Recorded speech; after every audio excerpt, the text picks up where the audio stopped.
How are we doing, everyone? Hope you're well. Mr. Boulder here, and I'm back today with a different kind of video on the channel. Tonight I'm doing a chat with my friend Paul, who's my bandmate of Concrete Gods. I've known Paul for nearly 20 years now. And we're doing a chat tonight about the Who album, The Who's Next, from 1971, as part of a podcast that Paul's doing. And later in the video, we're also going to talk about another couple of favourite albums from 1971, those being Deep Purple's Fireball and Black Sabbath's Master of Reality. Is that all right? Sounds good. That sounds good to me. You know, one of those videos where like someone sort of drags you through the telly and you're in like whatever you're watching. I feel like that's happening at the moment. I've been dragged into Mr. Boulder's YouTube channel. That's because you have in a roundabout way. Yeah.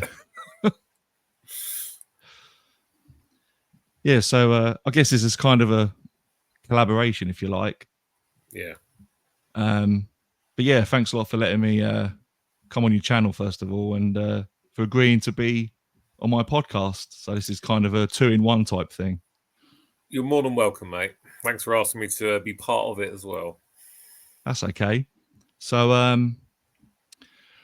what shall I do? Shall I talk a bit about the podcast, and then maybe we can... Yes, absolutely, mate. Yeah, go for it. I can ask you podcast. What's that? Plug your podcast. Yeah.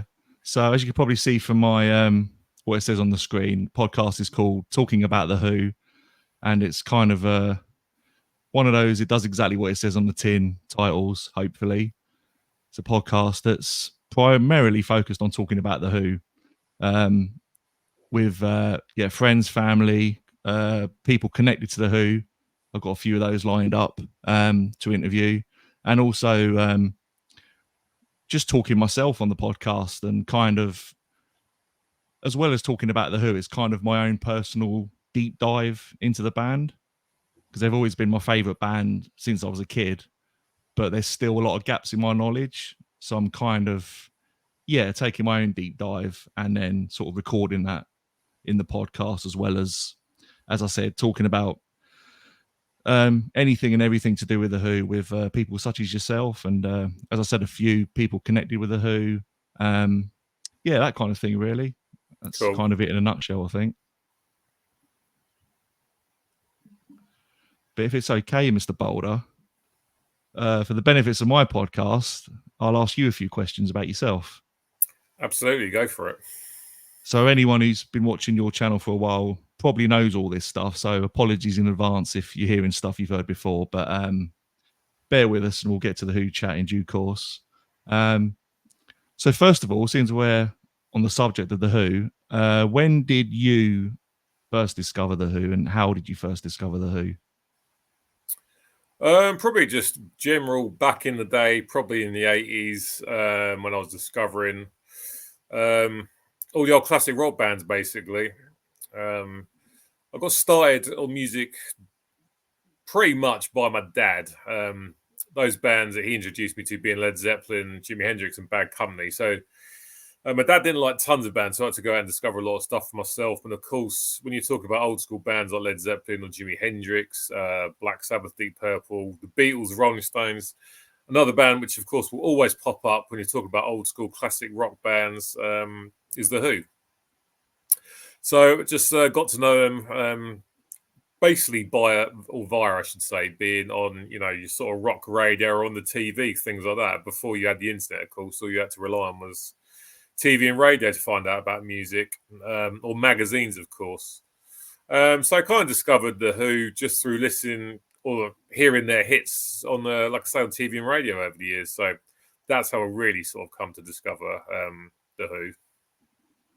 So going back to your dad, was he kind of very set on the bands he liked to listen to and didn't sort of venture more, like further out of his comfort zone, I guess? Yeah, I mean, it literally was Zeppelin, primarily Zeppelin, Jimi Hendrix, and Bad Company. He had other stuff by other bands, like one Yes album, like some Thin Lizzy stuff as well. But for the most part, I had to go out and discover a lot of stuff for myself, which is fine because I'm such a music fan. I've got no problem at all going away and doing my homework and doing a deep dive on other bands. Like, for instance, if we're talking classic rock bands, I had to discover Black Sabbath completely off my own back because my dad wasn't into any Sabbath at all. And yeah, he likes a bit of Deep Purple, but once again, I had to go out and sort of do a lot of homework and discover a lot of the albums myself. Yeah. I mean, I'm not that familiar with a lot of Bad Company stuff, but when it comes to Zeppelin and Hendrix, that's not a bad starting point, to be fair. No, not at all. And it's definitely where I got, I should say, he got me on the right path as far as I'm concerned when it comes to music. I mean, I've got quite a broad range of taste with music, but ultimately it comes down to hard rock and metal, that kind of thing. So Jimi Hendrix and Led Zeppelin is always a really good place to start as far as I'm concerned. So when you talk about first hearing the Who in the 80s, can you recall like a particular song or an album or seeing them on TV? It was or... songs. It was just songs that you would hear on the radio. Obviously, stuff like My Generation, because there's got to be one of the most played classic rock songs out there. Stuff as well, probably like Substitute, Won't Get Fooled Again, Barbara O'Reilly, stuff like that. So that's how I discovered them, basically through the hits. Yeah. Throughout the years on the radio and TV. So what would you say if you had to, like, I don't know, give it a percentage or just an idea of like a level of Who fandom? So you're into like your hard rock and your metal. How much of a Who fan would you say you are, if that makes sense? Not a massive fan, but I've had a best of CD in my collection for years, and I know it back to front, you know. So even though I'm not anywhere near as much of a fan as I would be for a band like Black Sabbath, I still have absolutely no problem whatsoever from out and about in a pub and a bit of Who comes on the jukebox. No problem whatsoever. I love listening to them. I just don't listen to them as much as other bands of the classic sort of genres. But yeah, still a fan, definitely, but not a huge fan, but definitely a fan. Yeah. So when did you start your YouTube channel and what made you want to start it? It's called Mr. Boulder channel. Yeah, I actually published my first video 4 years ago tomorrow. Oh, wow. So, yeah, literally just about 4 years. A lot of people would probably obviously think I did it because that was during the height of COVID-19 lockdowns, the first lockdown. But truth be told, had absolutely nothing to do with it. I've been thinking about it for a while. I commented on a lot of videos from guys who I've been watching from the UK VC. If you're not familiar with the term VC, it means vinyl community. And one of the guys who I used to comment on a lot of his videos said to me one day, when are you going to start sort of doing your own videos? And I had thought about it. And I remember I bought a tripod and then it sat in the house for about 3 weeks. And again, I commented on another one of his videos. And again, he said, when are you going to start doing some videos? So that's when I started. And that's how I got started, basically being encouraged by another YouTube guy in the vinyl community here in the UK, a guy up in Scotland. He encouraged me to do it. And that's how I got started, basically. It was nothing to do with COVID boredom. It was something I've been thinking about doing for a while. And because I've got a big collection, I knew I had plenty of stuff to show. So, yeah, and I've really enjoyed it ever since, to be honest. I just want to say I've got an aircon unit in here, so if you can hear it blowing, I do apologise, but Yeah, I'd rather it sounds a bit naff with that than be, dying in this 30-degree heat that we've had in the east of England on the day we record this. Mate, all I can hear right now is the fan on my laptop whirring away because it's trying to keep itself cool, so don't worry. So can you give us an idea of what your channel's like? So what sort of videos you do and, that kind of thing? Mostly quite a few things are regular. I mean, with all vinyl community channels, you will see collection update videos. Basically, people does what it says on the tin, showing their collections. If you're not familiar with the scene, then it might sound a bit bizarre to think people actually watch videos of other people what they've bought recently for their collection. But if you're into collecting like I am, it's the kind of stuff that you want to be watching. Hence, I don't really watch a lot of TV because none of that interests me for the most part. So a lot of collection update videos. I do a lot of album ranking videos, which are always popular. For instance, I've done a Black Sabbath album ranking video, which has had over 10,000 views already. Basically, taking all the albums, listening to all the albums, and putting them in order of which is your favourite to your least favourite. Other sort of videos where you'll focus on a certain thing, like back in early this year, I did a series where I talked about when bands changed in the early 1990s. Again, for anyone who's not familiar with what was going on back in the 80s in heavy metal, basically, it was basically dominated by sort of pop-wise by what's known as glam metal bands. The most famous ones would be like the likes of your Bon Jovi and your Def Leppards, who were huge selling bands back in the 1980s. And yeah, basically what happened in the early 90s was a band from Seattle, who everyone knows, called Nirvana, came along and completely changed the musical landscape. And what happened there is a lot of the glam bands, because they literally just all pretty much vanished overnight, a lot of them changed their style to sort of do a more of an alternative grunge style. What also happened was Metallica, a massive thrash metal band who a load of people will know, even if you're not really into heavy metal, they changed their sound massively, went in a much more commercial direction, and basically took over the world. They're still selling out stadiums 30 years plus by going for a much more stripped back sound. So what happened then with the thrash metal bands? A lot of them, probably due to record company pressure, all followed suit and started recording much more commercial sounding metal albums. And in the death metal world, also bands changed up their style. With it not being just all about blood, guts, and gore, a lot of them went in a much more progressive direction. There was also another offshoot of death metal called Death and Roll, which was basically, you still had the death metal vocals, but the music was much more chilled out. There was still a lot of big riffs, but the drumming on the albums would much be more like what you'd hear on a hard rock album rather than blast beats where you'd hear on a death metal album. So yeah, I did a series of videos, a 3-part series like that earlier this year, and they all went very well. So yeah, stuff like that, basically. Album rankings, talking about a particular sort of point in time in music, collection updates. People always like to see those kind of things. And just whatever I can think of to put out, really. Vary up the content. I think it's always good to vary up your content rather than just release videos about the same kind of thing every week. And it's gone quite well so far, so I'm very pleased with how it's went, basically, yeah. What have been your most popular videos? They're definitely the album ranking videos. The most popular one I've got is an Iron Maiden album ranking I did a few years ago. That's over 17,000 views. Megadeth album rankings over 13,000, and my Metallica and Black Sabbath rankings have both had over 11,000 views. And I did an updated album ranking for Iron Maiden earlier this year, and that's already had 5,000 views. So they are definitely the most popular videos that I've put out, without a shadow of a doubt. So has anyone in the vinyl community done a Who ranking video out of interest? No, the Who, for some reason, is a band that doesn't really pop up a lot. To be fair, Led Zeppelin and Deep Purple don't pop up a lot as well. Black Sabbath get a lot of love. And Purple and Zeppelin definitely get their love, but definitely more Black Sabbath. And you don't really get the Who sort of mentioned a lot. So, yeah, no, they don't really pop up a lot for some reason. Yeah, I don't think that really surprises me, because you said earlier about when you speak of the top classic rock bands, the Who are obviously in there. And they're probably, if you think of it as a league table, they're probably third behind the Beatles and the Stones. I guess you could maybe say Zeppelin as well, but they do seem to be one of that.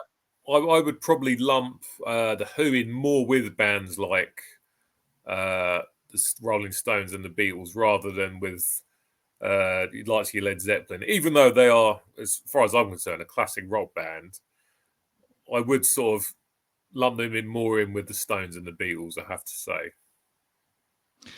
Yeah, I was going to say with the Who, even though they are one of those top classic rock bands and obviously known the world over, I mean, certainly for myself, they're just one of those bands that a lot of people don't seem to know about, which is a weird sort of juxtaposition with they are one of the biggest bands in the world.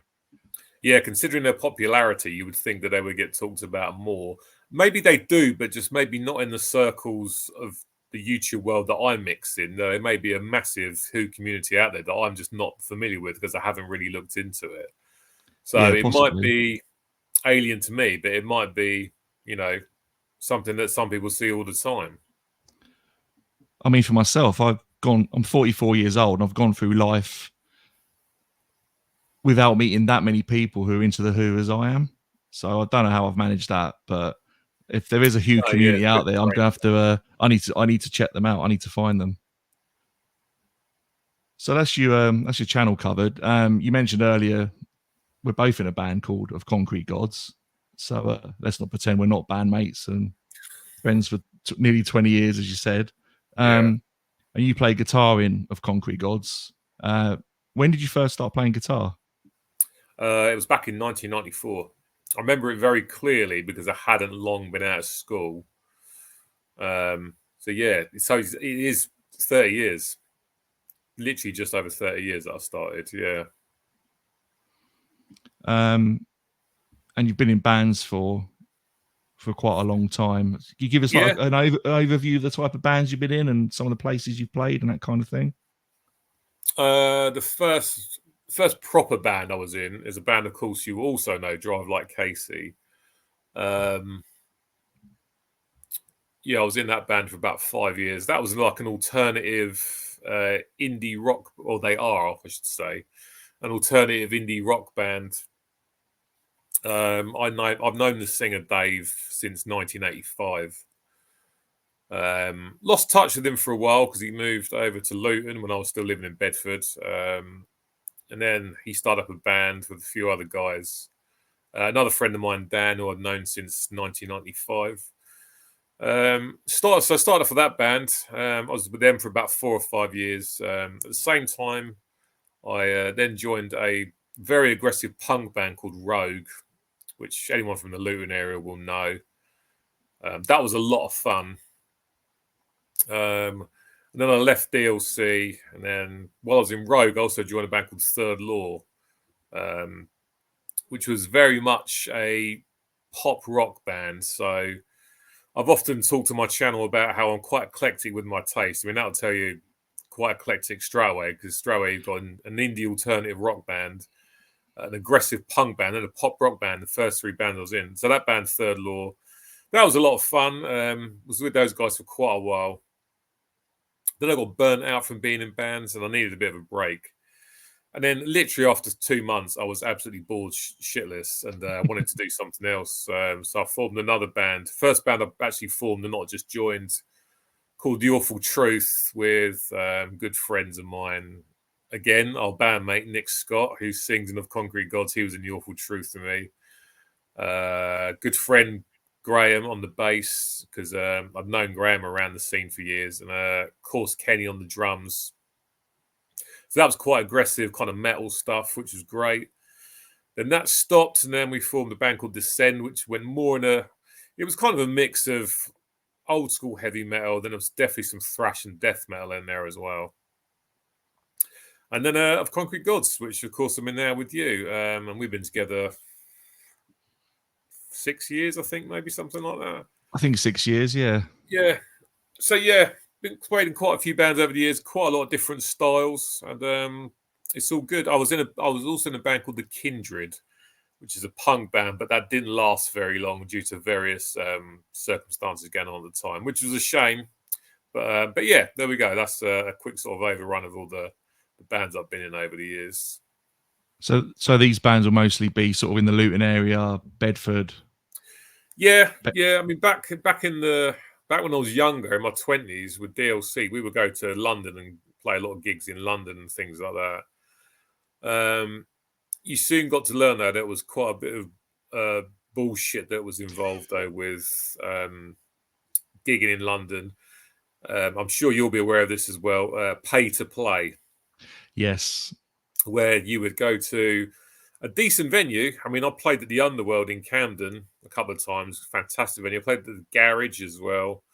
Places like the Barfly in Camden as well. But yeah, some of these gigs where you've got to sell 50 tickets, and whatever you don't sell the ticket wise, you've got to make the money back to the promoter. and you're told that there's going to be A&R guys and people from labels there. And of course, when you're younger in your 20s, you believe all that. When you're Yeah. older in your 40s, you know it's a load of BS. So I mean, I'm not even sure if the pay to play thing exists anymore. It I was might just be a thing thinking, of the past. yeah, you don't tend to hear much about it, but again, it might just be maybe the young bands are still going through it and we just don't hear about it at our Yeah, age. and we've wised up to it because we've found out that what you get told doesn't really happen a lot of the time. And these gigs would inevitably be on a Tuesday night. And Yeah, again, when you're in your 20s, it's a bit easier to get home from London on a Tuesday night, get up for work on a Wednesday morning, and pretty much yeah. feel okay. But When you're in your mid-40s, it's just not interested. I remember we got offered, one of my old bands, we got offered a gig, or I say we got offered a gig, we got in touch with this promoter in Sheffield, just, messaging various promoters around the country. And this guy came back and said, "Oh yeah, we'll put you on as long as you can bring 20 people with you." And we just thought, well, the whole reason we want to play in Sheffield is that we don't want to play to our regular crowd in Luton. We want to try and branch out and maybe make some It's new different fans, people. or it's just ridiculous. Anyway, we could moan for hours about Yeah, we could, but we won't. being in bands, basically. But let's not do that. Let's talk about Yeah. who's next. Yeah. So, what's your personal history with Who's Next? Well, the personal history is I mean, I know the you answer, but I'm introduced to asking me it by your anyway. good self. Because like I said earlier, I've got a best of CD which I've had for probably about 20 years, and I'm presuming we were talking at rehearsal one day, or out down the pub or something like that. And I think I said to you, which Who album would you recommend for me to listen to? Because I literally only got a best of, and I do fancy like listening to an actual album rather than just listening to a bunch of hits. So yeah, basically it was you that sort of got me into listening to Who's Next, and I picked it up on CD a while back. A secondhand record shop. It's an updated version because it's got a lot of unreleased stuff on it. But I've since acquired a nice original copy from 1971, which is in amazing condition. So I didn't basically, realize you. Sorry.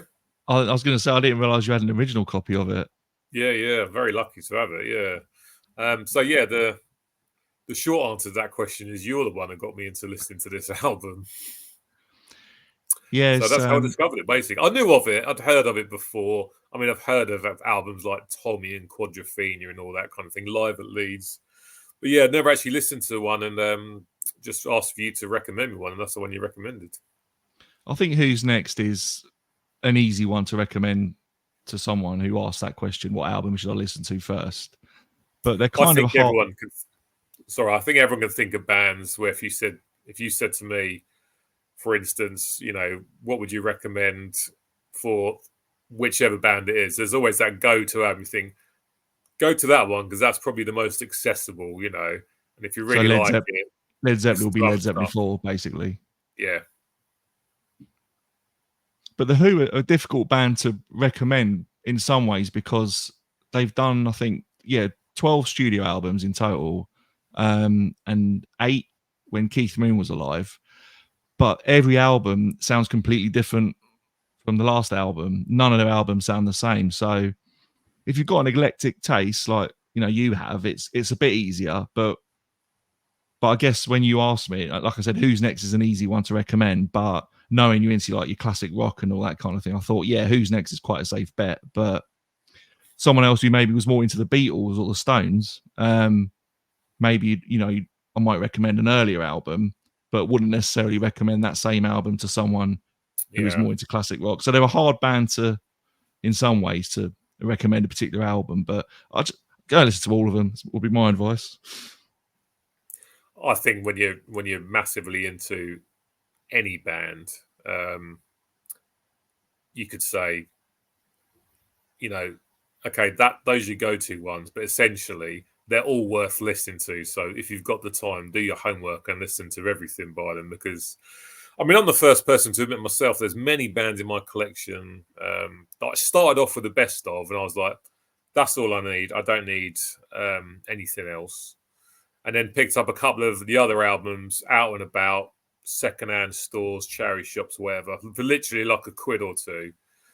And then you listen to all the stuff that isn't hits. I mean, I'll give you a couple of examples off the top of my head. The Police and the Stranglers. I had a best of for years. I was like, that's all I need. And I picked up the studio albums from both of those bands very cheaply. I started listening to all the songs that weren't hit singles and that, and I was just like, all these other songs are amazing. You know, a best of just doesn't cut the mustard. I've got to have everything now. So that can happen. You know, you think that's all I need, and then it turns out no, I need everything. Yeah, I think the Who's a good example of that. I mean, as a greatest hits band, it's not a bad greatest hits, but you need to hear the deeper cuts and all the albums basically. But again, it from the first album to the last, it's all so varied. I guess there's something for everyone, but I can imagine a lot of people wouldn't necessarily like every album, because they are all so different from each other. But then I think that's a sign of a top band, to be honest. I think the best bands evolve and change over time.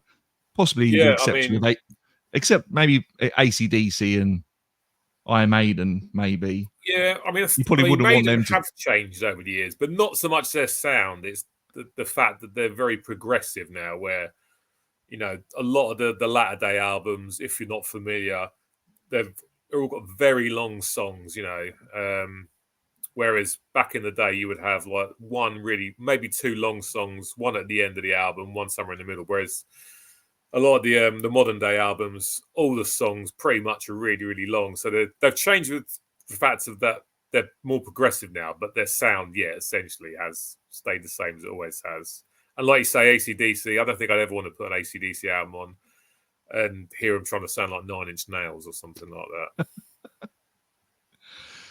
But going back to Metallica earlier, you can we've had this conversation before, but you can totally see why they wanted to change their style with the Black Album. I know a lot of people didn't like it, but you can see why they wanted to change up and not keep doing the same thing over and over again. Yeah, I mean, I've had that comment many times on my Metallica album ranking video. The amount of people, and of course everyone's entitled to their opinion because we're all different, the amount of people that say, after Injustice for All, not interested. And a small part of me can understand that, because those four albums are absolutely perfect.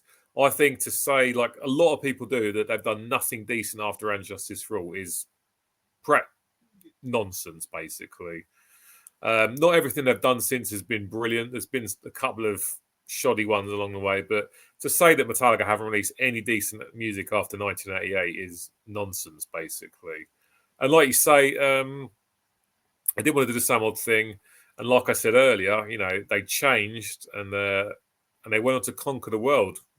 That Black Album is 33 years old now, and apparently still sells about 7,000 copies a year.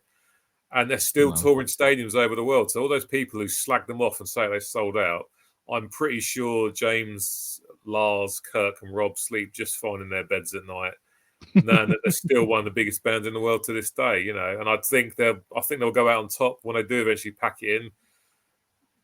They won't have sort of lost any momentum. They'll still be on top of their game, but they'll just be bowing out on their own terms. You know. Yeah, fair play to them. That's all you can say, really. Yeah, I mean, sometimes bands change and it doesn't always work. But for the most part, I mean, and the other thing is as well, you need to give it time. Because I've been the first to admit, I've listened to some albums by bands when they've changed. And the first listen, it's like, nah, nah. But then years later, look at it on the shelf and think, let's give it another go. And then sometimes you're like, what the hell was the matter with me? This is amazing. I really, really like this now. Whereas I didn't give it enough time, basically, first time round, you know. There's also the thought that, you know, bands naturally evolve and change their sound because they basically have to, as musicians, as creative individuals. And that's kind of what we're talking about. But there's also the change where a record company executive sits the band down and says, this is what you're going to sound like now. We're not talking about that kind of change. Yeah, I mean, to be honest, that's the thing of the past, I think, because record companies don't have the clout that they once had. True, yeah. Years ago, I'm pretty sure if you sat a lot of the thrash bands down in and spoke to them now and said, what did the record company say to you around about 1991, 1992? They would say, they told us, so this Black album, Metallica done this very, very well. That's what you're doing next album. Which I don't think is something that happens as much now because record companies don't have the power that they once had. So yeah, I mean, to be honest, I know myself that I could play the same thing over and over again for years, and I'd still enjoy it. But I still also enjoy doing different stuff. Hence, I've been so many different bands with different styles. Would I want to play the same thing for 40 years? No, not all the time anyway. I might have to have a side band to do something different, but I wouldn't want to do the same thing over and over again for a 40-year period or whatever the period of time may be. Yeah, I'm totally with you on that. Right, I reckon we should get some Who chat going in the vinyl community. So can I see your original pressing of Who's Next? Absolutely. Here it is. Oh, hello. Yeah, very, very nice condition. I mean, this sleeve is pretty much perfect. Can I ask how much you paid for Pretty it? show the record as well. Not much to see. It's just a good old standard black vinyl from back in the day. But yeah, it's in amazing condition. Really nice. Very lucky to have that. I didn't pay too much for it either. So I'm very happy to grab that. Like I say, I had the CD before, but that will do just nicely for me. Yeah, really nice copy. Great condition. There it is. Yeah, I'm very happy with that. I should also say we're going to talk about Who's Next, go a bit in depth with it shortly, but we're talking about the original album. We're not.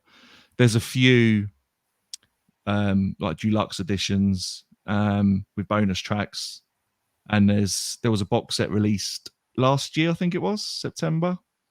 We're not going to cover that. It's just the original album we're talking about today. Yeah. So this is one of the few albums I've actually got 2 copies of. So mine doesn't look as nice as yours because of this bit here, where there was once a sticker. The sticker on it, yeah. Yeah, we've all had that problem. So this isn't an original pressing. This is from the 80s, but I've got a very vague childhood memory. So I know my mum bought this for me when I was a kid. So I got into the Who when I was probably about 2 years old. And I think she bought this for me when I was 5. And I've got a memory of being ill and having the day off school and going shopping with my mum and going to a record shop, and to cheer me up, she bought me this album. Now, I don't know if that's like something I've dreamt or if I'm misremembering it, but that's what's in my head. So that's the story I'm going with this copy. But yeah, it's just an 80s 80s repress. I guess I better show the vinyl as well, haven't I? Absolutely, mate. That's what people want to see. On Mr. Boulder's channel, you've got to do things properly. Exactly. Got to show that record. So I haven't got that nice Track Records label, but the classic Polydor. Oh, the Polydor label, yeah. And nice. It's tell us from the 80s because it's very flimsy. Yeah, I mean, especially back in the late 80s, some of those records coming out then were like very, very thin. And yeah, the second copy I've got is this one with the Polydor label in the corner. This one is a German pressing from the early 80s, and it's part of this. Bear me 1 second. Oh, God. This is heavy. Right. It's part of this box set. Nice. That's one thing I can't get used to, like which way to like maneuver the records. Yeah, I was doing the same thing, so don't worry. You're not on your own, mate. You've had 4 years practice as well. Yeah. So this is, as I said, from Germany in the early 80s, 1981, I think. So this is basically the 8 studio albums and live at Leeds with Keith Moon on drums. Classic lineup: Daltrey, Townsend, Entwistle, Moon. But I bought this on eBay. I'm not sure how long ago it was, but I was living at home at the time. It wasn't that long ago, maybe I'd say 15 to 18 years ago, something like that. I wasn't used to using eBay, but I went on there randomly and I saw this. Had just gone on auction. I think it had 6 days left, and it was going for 99p. And I thought I remember this it story, was but I'll let you tell it anyway. it was a particularly expensive month for me. So this was before I had like real responsibilities of owning a house and that kind of thing. But so I thought, oh, it's a quid, sod it. So I bid on it, thinking I'm not going to win it, but I don't know what harm can it do. Completely forgot about it. 6 days later, got an email saying you've won the bid. It was still only 99p, but then I realised something I hadn't checked originally, that it was coming from California and it was 50 quid postage and packaging. And this was that point in time, just as you're waiting to get paid, but you've literally got nothing in your bank account. Sod's law, mate. So I got slightly panicky that I'd won this box set and couldn't afford to pay for it. So I had to borrow 50 quid off my mum to get it. But I paid £51.99 for that. And it's worth about, last time I looked, worth about 150 quid. I was going to say, that's not bad at all for a box set. Yeah. And if you don't grab them, they're bloody expensive if you want to get them second hand. So it's slightly sort of, I don't know, damage is the word. 40-something years old, though. That's not bad condition. Yeah, I mean, the records are in great condition. They really are. There you go. That's the most important thing. I've had box sets turn up where there'll be a ding on the corner and it'll be annoying. But at the end of the day, as long as the record's played, that's the most important thing.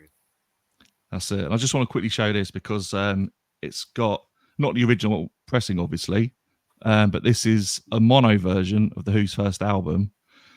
In the days when mono sounded better than stereo. So, yeah, I think that alone probably made it worthwhile. It's worth the price of admission, yeah. Yeah. But we'll talk about the Who's first album maybe another day. Yeah. And all the other albums. So, yeah, if you want to. Yeah. But talking about the Who is the podcast where that'll all get covered at some point. So, should we dive into who's next? Yes, let's do it, yeah. Right, how are we going to start this conversation? What do you want to do? Go through it track by track? Yeah, I think that's probably the best thing to do, track by track, and then maybe sort of general thoughts on the album at the end. That's what I assumed we would do, so that's all good to me, yeah. I'll bow to your expert knowledge as the Mr. Boulder phenomenon that you are. So right then, so who's next? Obviously, come out in 1971, like you say, recorded with the classic lineup: Pete Townsend, Keith Moon, John Whistle, and Roger Daltrey. Excellent album. I really enjoyed this one. Shall we go through it track by track then? Let's do it. So track one is obviously Barbara O'Reilly. Your thoughts on this track? Do you want to go first? Yeah, so off the bat, I'd say, so this is one of those songs that even if you're not that familiar with the Who stuff, you're probably going to know Barbara O'Reilly. I think in recent years, because it's such a well-known song, and I've heard it so many times that I've kind of taken it for granted. Does that make sense? Yeah. But when I was, so I've spent the last 4 days listening to Who's Next. So 4 days consecutively. I don't think I've ever done that in my life. To be honest. I don't think I've done it with any Who album. Listened to it that many times in that sort of short space of time. Yeah. I should do it more because you really do get better appreciation for things. And with Barbara O'Reilly, I was listening to it, might have been yesterday or the day before, and it just dawned on me that it's such a joyous song. I mean, as soon as that piano comes in after the synthesizer intro, from that point on, it's like a celebration of life, that song. It really is. And it might sound a bit grand and over the top, but that was my thoughts listening to it. I think joyous. With some songs, especially when they're big hits, I'll go off topic very briefly. Yeah, sure. Nirvana Smells Like Teen Spirit. Now, sometimes when I hear that song, I think to myself, I don't ever need to hear that song again. But then when you put the actual album on and listen to it in the context of the album, it's like, this song is absolutely fantastic, and I should never ever bitch about it. So yeah, I could see when maybe that's where you were coming from with that. You know, it's a hit, it gets played a lot, like I say, on radio and stuff like that. You know, so you probably take your afterball with just how good it is. But then when you listen to the album, you appreciate it more. I totally get what you're saying about Smells Like Teen Spirit, and I've got that with a few songs. I wouldn't say Barbara O'Reilly's one that I never have to hear again. I'm always happy to hear it. I don't think there's any Who song that I don't ever need to hear again. Yeah. But I think I've learned to appreciate it a bit more in the last few days, just from giving it repeated listens. And I guess just trying to gauge my thoughts on it, just for doing this video and this podcast. And I guess I've never really sort of tried to get my thoughts and feelings out of my head and, you know, out of my mouth into the public. So yeah, that was one of my main thoughts. It's just it's joyous. It's yeah. You can see why it's a classic. Yeah, for me, I've always wondered how they do that intro, because it sounds to me like it would have been quite forward thinking for the time. Sounds like something that might have been quite complicated to put together back then, but it was something now that you would literally buy a guitar pedal would give you the exact same effects, that just like literally clicking your foot on a pedal, you know.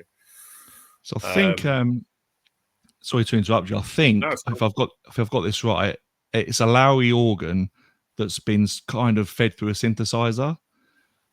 But this was 1971, and there's a the classic album series. Yeah. So there's one about Who's Next. I don't know if you've seen it. No, I haven't. No. But I think it's Glyn Johns, the producer. Well, he's listed as associate producer on the album, but I think he was kind of the producer. But he makes the point that in those days, synthesizers was still fairly new, and no one knew how to work them. Basically, they were like incredibly complicated bits of kit, and Pete Townsend was one of the few people who could actually figure it out. Yeah, all right, okay.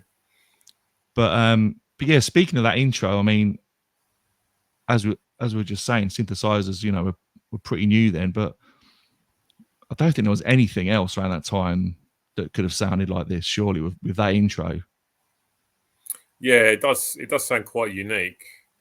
But yeah, I really like the intro, because like I say, I'm sure it was pretty new back then to the ears of many people, you know.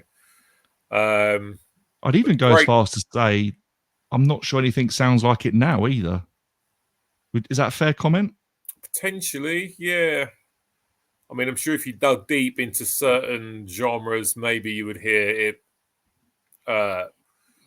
more of that kind of thing. But if you're not familiar with those kind of certain subgenres of music, then yeah, it might be something you haven't heard done many times over the years. So I do agree with you on that one. And apart from the intro, which kind of makes it an iconic song, I think, just having that intro, it's not something that overpowers the song. It's just sort of there in the background, just sort of a bit of texture. So it's not even like, oh, we've got this new piece of kit, let's like completely cover the guitars, bass and drums with it. It's been used very well. It's been used sparingly. It could have quite easily overkilled the song if you had it running throughout the entire song. I mean, if it was low in the mix, it would probably be okay. But I think it's good where it is. Yeah. Great vocals from Roger Daltrey throughout the entire tune. Yeah. When he sings Teenage Wasteland, the vocals go up. I really, really like that. That sounds great. Keith Moon's drums in the choruses I really, really enjoy as well. For me, a great way to kick off the album. And the piano in places as well sounds very, very nice. I think it's a good opening track. Okay, so you said the C word then. You said choruses. Now I would argue this song hasn't actually got a chorus. And also I would make the point, on paper, this song shouldn't work. So it's got a weird title. It hasn't got a chorus. It's got this synthesizer part that when they play it live is played through as a backing tape. So it's restrictive, and it ends with an Irish jig. Now, on paper, that should not be a rock classic, and yet it totally is a rock classic. I mean, it's like they've thrown everything at the wall and let's see what sticks. It's like, well, everything's stuck, so we'll use everything. But that's not a bad thing. Like you say, I mean, on paper, if you hear someone talk about this song like we're talking about now, you might think that sounds like it should be a right mess of a song, but it's not at all. It really, really works. Sometimes you've got to throw everything at the wall and see what does work, and sometimes everything works. It's like there's nothing to take out, so let's just leave it all in. As long as you put the song together well with regards to the structure, and not overkilling things like you say with certain things like the synthesizer in the intro. That wouldn't work if it ran throughout the entire song for me. But where it is placed, for me, definitely works. And it's a great opening to the album, I think. Just talking about throwing everything in the wall and seeing what sticks. Do you know the story of like how this album sort of came into being? No. So I won't go too far into it because it's a few hours conversation in its own right. But basically, it's part of a story called Lifehouse. So this was meant to be the follow-up to Tommy, which had been hugely successful, released in 1969. They'd done this 18-month world tour, and they were now like global superstars. But they wanted something else to replace it because they were. I think John Entwistle once made the joke. People thought the band were called Tommy and the album was called The Who. Like that's how big Tommy had become. So he wanted something to replace it. And Pete Townsend had come up with a story called Lifehouse, which is basically about set in the future, and people live in these experience suits and they get fed entertainment through these suits, kind of like what we would know as virtual reality today because of the pollution that's in the world. He kind of foresaw things like the internet. So in that respect, it's kind of amazing, really. But the trouble with this story was none of the rest of the band could understand it, couldn't make any sense of it.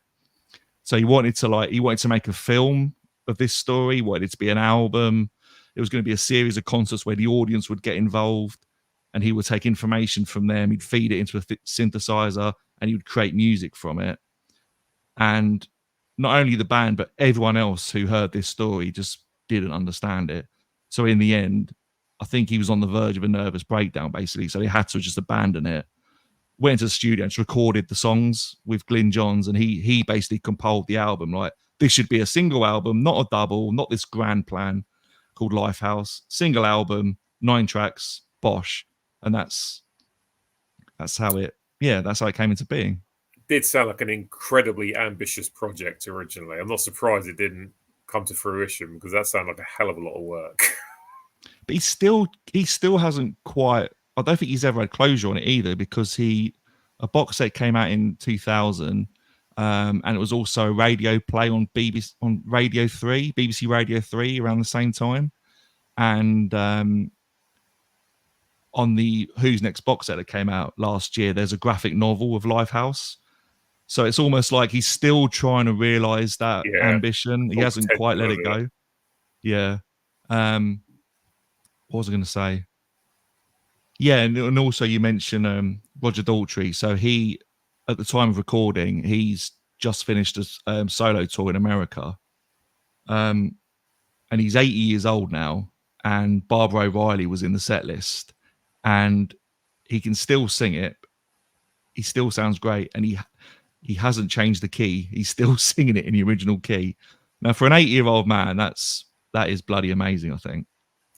It is. I mean, there's plenty of bands in my collection that I absolutely love whose singers these days just cannot do it anymore. They've just not got the range. I mean, some of them are aware of this, so they get a very good band behind them to sing the backup parts. But there are a couple of guys out there who just need to stop. So if he can still do it at 80 years old, why not? Because if you've got it, bloody flaunt it, Yeah, definitely. And I think Who's Next is the first album where he really does become Roger Daltrey, that, the rock god that we kind of sort of maybe visualize him as, to this day. This is where it kind of starts. I think from doing Tommy and then doing the massive world tour, I think it just completely boosted his confidence. And you listen to Who albums before this, and it's not the Roger Daltrey that he is on Who's Next. So I think this is where it starts. Finding his own the identity. basically, yeah, the classic frontman is kind of born on this album, I think. Yes, I bet you didn't think Barbara Riley chat would last that long, did you? No, I didn't know. But there we are. Yeah, I wasn't sure whether to bring up the Lifehouse thing, but when you said about throwing stuff at the wall and seeing what sticks, I thought, yeah, it'd be good to provide a bit of context. And yeah, man, put it in there. Why not? but it's always interesting to think what this album could have been. It's kind of like a glorious failure in a way, but I'll come on to my general thoughts on the album after we've gone through the songs. But yes, yeah, definitely, yeah. So let's talk about Bargain, track 2. Yeah. Yeah, what's your overall thoughts on Bargain? Yeah, I do like this one. It's definitely it's not one of my favourites on the album, but that definitely doesn't mean that I dislike it. For me, it's just lacking in some of the hooks that some of the other songs have. On the plus side, really like the vocals in this tune. And I think there's like a sort of a horn section later on in the song where you just hear like literally a couple of notes, which is a real hook. Does like sort of sound like did, and it runs throughout the sort of latter part of the song, and like really hooks me in, and that is something that I'm always humming along to myself when I'm listening to the tune. Okay, I've never noticed horn parts on it, but it might not be horns. To me, it sounds like it might be horns, but it might not be. But it could be the synthesizer, which is yeah, exactly. Yeah, it probably was, to be honest. Yeah, but yeah, that part always sticks out in the mind to me. So that's definitely a hook for me. But yeah, Yeah. good song. Not one of my favourites, but I can listen to it happily and don't ever think to myself, I want to skip this. It's just, for me, not one that grabs me as much as some of the others on the album, but a song that I still really like. But yeah, I love the vocals in it. I think the vocals are fantastic. They're really good. And again, some of the drums from Keith Moon are really good. But yeah, not one of my favourites, but still a very good song that I can still listen to happily and enjoy it. Yeah, I think if you want to give someone an example of what sets Keith Moon apart from other drummers, I think this song is a good example to play to someone. Like, listen to this and you'll get an idea why he is so different from other drummers. Yeah, he kind of reminds me of Brandaler from Mastodon, because Brandaler, like Keith Moon, puts a lot of drum fills in there. You know, it's not very often those guys are playing a beat for too long before you get a really crazy drum fill in there. So yeah, Keith Moon definitely reminds me of Brandaler from Mastodon with regards to drums, like you say, not just playing your standard rock 4/4 beat all over the place with the fills. And makes it interesting to listen to, definitely, especially drum wise. Yeah, there's a story by a guy called Corky Lang, who's the drummer of Mountain, like late 60s, early 70s hard rock band. And he was friends with Keith Moon, and he said sometime in the mid 70s, the Who were playing, I think it was Madison Square Garden, and for like 4 nights on the trot. And for those 4 nights, he basically sat sort of off to the side of the stage, or might have even been behind the stage, literally watching Keith Moon, just trying to figure out what he was doing. And he said he came away after 4 nights and said, I haven't got a clue how he does it. I don't know what he's doing. I can't figure it out. And Corky Lane was a bloody good drummer. Well, he's a bloody good drummer in his own right. Yeah. I think that says a lot.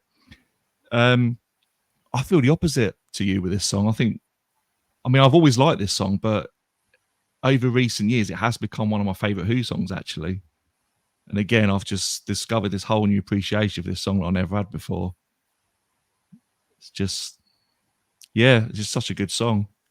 I really like the mix of electric and acoustic guitar. Yeah, there's a lot of that on this whole album. Yeah, there is. And I think it's, I've always really liked it in any music, but yeah, like you said, there's a lot of it on this album. And I think it's one of the Who's signature elements for me, that nice mix of electric and acoustic. Yeah. And yeah, like you said, great vocals by Roger. And I don't think there's many examples of him being double tracked, which I think he is on this song. So it's quite an interesting sound to the vocals, but it really suits the song, I think. Yeah. Yeah, don't get me wrong. I do like this song. It just doesn't grab me as much as some of the others on this record. I'm not saying for a second it's a bad song. It's not at all.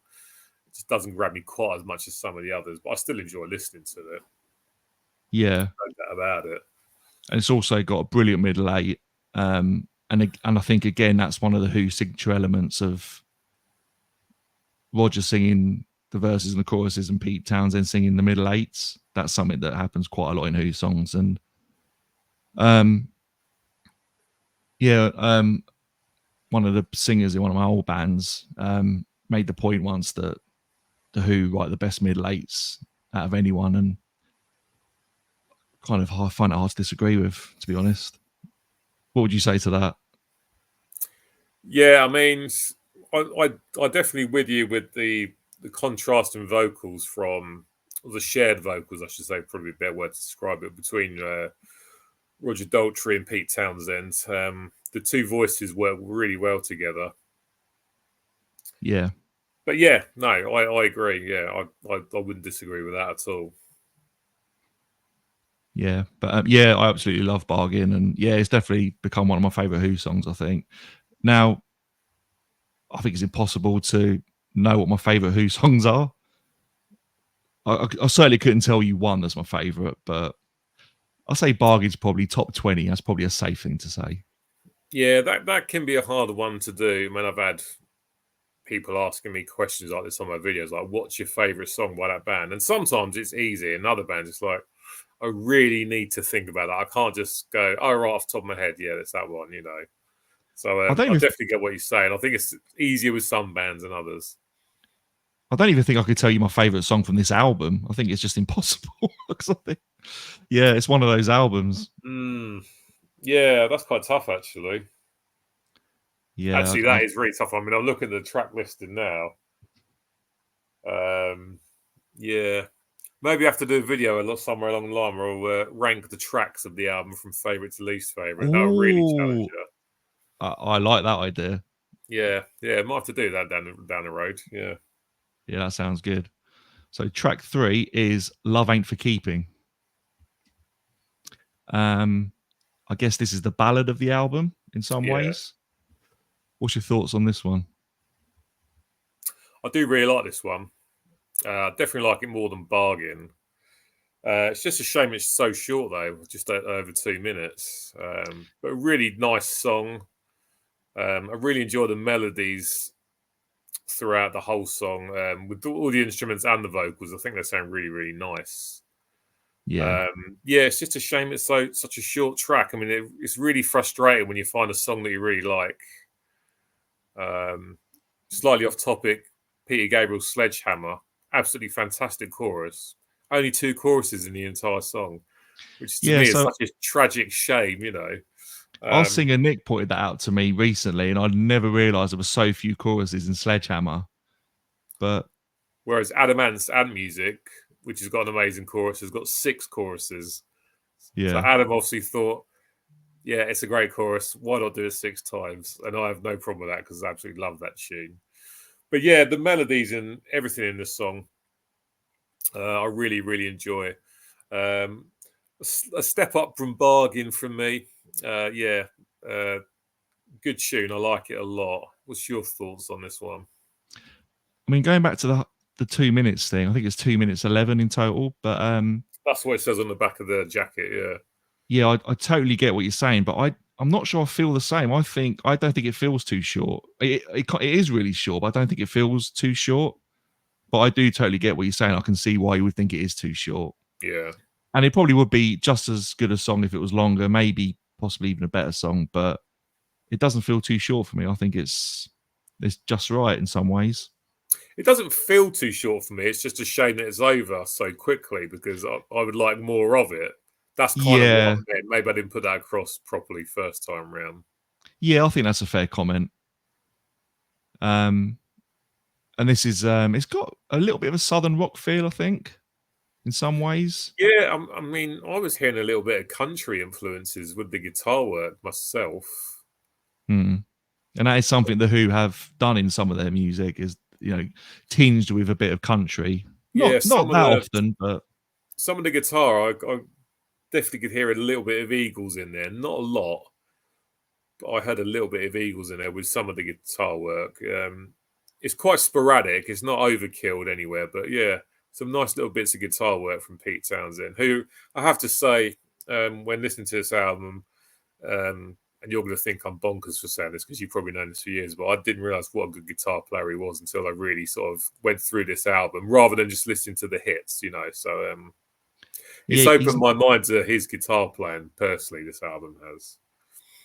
yeah, he is a really good guitarist. I think he's actually got better as he's got older as well. But he's from that era of, you know, Hendrix, Clapton, Jeff Beck, Jimmy Page. But he's nothing like any of those guys. He's not, you know, fast solos or anything like that. It's just kind of minimal, I guess. He's almost like a rhythm player that kind of there's bits of lead in there at the same time. I don't know if that's a very good way to describe Yeah, it, but I mean, it's he's a not your cliche to typical say it, he's not your typical 60s lead guitarist, but it doesn't mean he's not a brilliant guitarist. it's a cliche to say, but sometimes less is more. You know, Mm. as much as I love, you know, I mean, Jimmy Page, fantastic guitar player. Jimi Hendrix, of course, you know, as far as I'm concerned, the best that there's ever been. Mm. But yeah, there's a lot of sort of flashiness, you know, and showing off, and I love all that stuff. But then there's nothing wrong with dialing it back sometimes and just keeping things a bit more simple. But I think it was slightly different in a band like The Who because like all four of them were playing lead in some ways. So he was Yeah, almost like he was almost like the rhythm of the band. yeah, because with the what we've already touched on, the drum fills, you know, you're not just getting a 4/4 drum beat where he's just sitting back doing nothing while letting everyone else do everything. And then, of course, John Entwistle's bass lines could be very, very busy as well. Mm. So, He's more like a lead guitarist on bass than yeah, Townsend is as a lead guitarist. yeah, You could definitely. possibly argue. But yeah, some of the guitar work on this track from Pete, I really, really enjoy. And like I say, got a tiny bit of a country influence in some of the parts. Not overkilling it. A nice bit of layering. Yeah, good song. I like this one a lot. I think it's also a rare example of a full band Who song that hasn't got any electric guitar on it. I don't Yeah, think there's many of them. And you mentioned the Eagles. A connection between the Eagles and the Who on this album is Joe Walsh gave Pete Townsend, I think it was a Gretsch guitar, and all that's what right. he Didn't used know on that. that's what he used on this album. So Didn't know that at all. yeah, just connecting everything we're talking about in a nice, satisfying way. Yeah, nice. I like it.